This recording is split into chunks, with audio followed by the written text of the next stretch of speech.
Assalamualaikum warahmatullahi wabarakatuh. Perkenalkan, nama saya Cynthia Bunga Belia dengan NIM 23042021. Baiklah, kali ini saya akan mempresentasikan materi pertemuan kelima dan keenam dengan mata kuliah Asas-Asas Manajemen. Baiklah, yang pertama kita akan bahas materi pertemuan kelima, yaitu ketepatan dalam merumuskan solusi dan mengambil keputusan.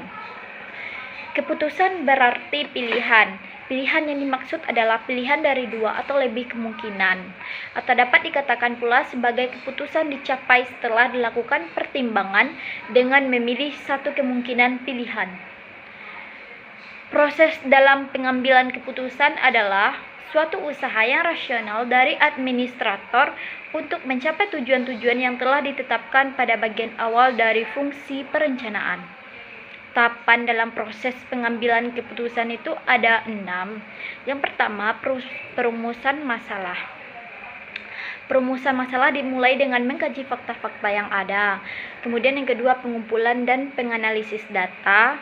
Yang ketiga, pembuatan alternatif kebijakan. Yang keempat, pemilihan salah satu alternatif terbaik.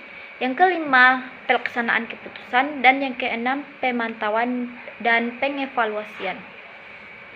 Tipe-tipe proses pengambil keputusan, yaitu ada 2. Yang pertama, keputusan yang diprogramkan, merupakan keputusan yang direncanakan sesuai dengan kebiasaan, aturan, atau prosedur yang berlaku. Contohnya, kegiatan audit mutu internal, rapat tinjauan manajemen, dan pemeliharaan rutin. Yang kedua, keputusan yang tidak diprogramkan, merupakan keputusan yang tidak direncanakan sebelumnya. Biasanya berkenaan dengan masalah-masalah baru dan bersifat khusus. Contohnya, keluhan dari pelanggan, keterlambatan distribusi ke pelanggan, pengunduran diri personal inti, unjuk rasa, dan pemogokan karyawan. Lanjut ke pertemuan ke-6, yaitu ketepatan dalam menganalisis perencanaan, urgensi perencanaan, jenis, prinsip, dan proses perencanaan. Perencanaan adalah bentuk kegiatan untuk menentukan apa yang harus dilakukan dan bagaimana cara melakukannya. Perencanaan meliputi tindakan memilih dan menghubungkan fakta-fakta dan membuat serta menggunakan asumsi-asumsi mengenai masa yang akan datang dalam hal memvisualisasikan serta merumuskan aktivitas yang diusulkan serta dianggap perlu untuk mencapai hasil terbaik. Pentingnya perencanaan dalam manajemen, yaitu yang pertama, tujuan menjadi jelas dan terarah. Yang kedua, mengurangi risiko dan ketidakpastian. Yang keempat, membantu pekerjaan menjadi lebih efektif dan efisien. Dan yang kelima, perencanaan sebagai aktivitas pengawasan.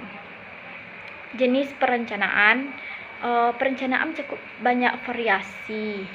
Yang pertama, misi atau maksud. Yang kedua, tujuan, merupakan hasil akhir di mana aktivitas atau kegiatan organisasi diarahkan dan ditujukan.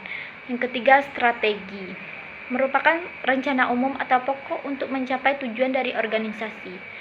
Yang keempat, kebijakan, merupakan pernyataan atau pemahaman umum yang membantu mengarahkan pengambilan keputusan, khususnya cara berpikirnya bukan aksinya.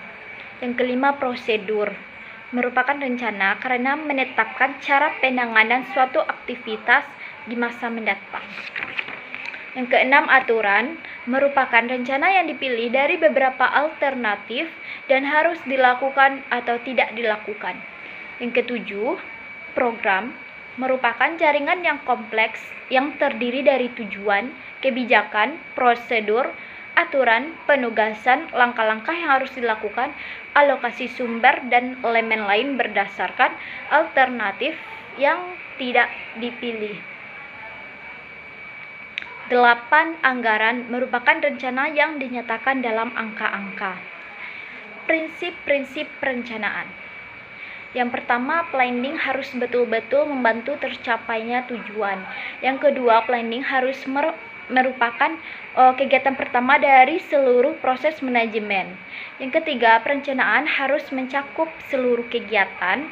Yang keempat, dalam perencanaan harus ada alternatif baik menyangkut bahan, waktu, tenaga kerja, biaya, dan sebagainya. Yang kelima, perencanaan harus mempunyai nilai efisien dan penghematan.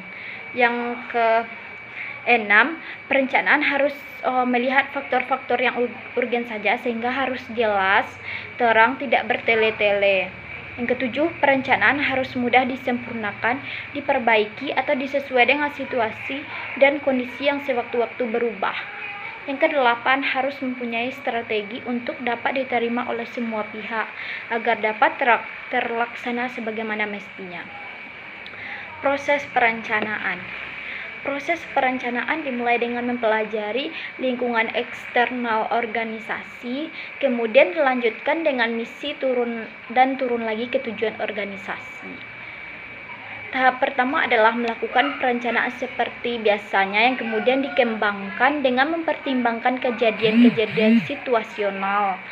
Dalam tahap kedua, perencanaan dilaksanakan kejadian situasional serta formal diidentifikasikan atau dirumuskan.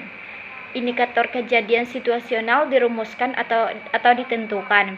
Jika indikator tersebut menunjukkan terjadinya kejadian situasional, alternatif rencana situasional dilakukan. Jika tidak ada kejadian situasional, perencanaan semula yang dilakukan. Mungkin itu saja yang dapat saya sampaikan. Semoga dapat kita pahami. Saya sudahi dengan wassalamualaikum warahmatullahi wabarakatuh.